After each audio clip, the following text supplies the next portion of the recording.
population des logements sociaux le vendredi dernier. Le ministre de l'Urbanisme, de l'Habitat, des Domaines de l'Aménagement du territoire et de la population donne des éclairages sur certains aspects de cette opération. Selon le ministre Kamena, la commission d'attribution des 10 logements sociaux a travaillé d'arrache-pied durant 45 jours en toute transparence. Suivant le ministre de l'Urbanisme et de l'Habitat au micro de Boubacar Sissoko. Je dois vous dire tout de suite que la première liste qui a été annulée il y a 2 mois et demi comportait 225 bénéficiaires de plus.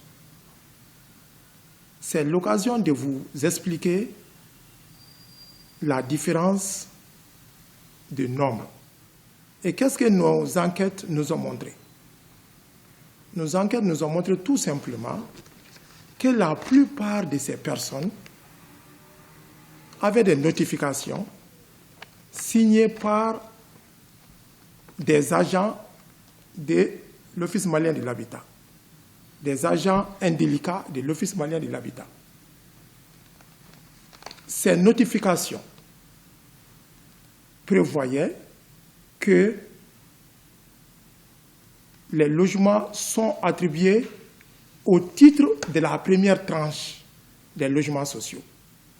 Première tranche dont la liste a été publiée en 2019.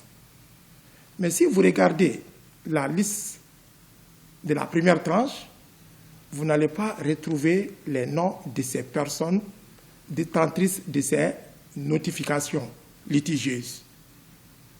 Et nous avons pu recenser 187 personnes environ. Et nous avons la copie de ces notifications litigieuses. Mais après vérification, ces notifications se sont avérées purement et simplement fausses.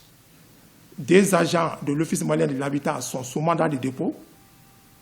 Un autre agent a quitté son poste et il est introuvable. L'enquête est toujours en cours. Nous allons engager une procédure pour expulser tous ceux qui ont des fausses notifications de la première tranche et qui se trouvent aujourd'hui dans des logements sociaux qui doivent être attribués au titre de la deuxième tranche.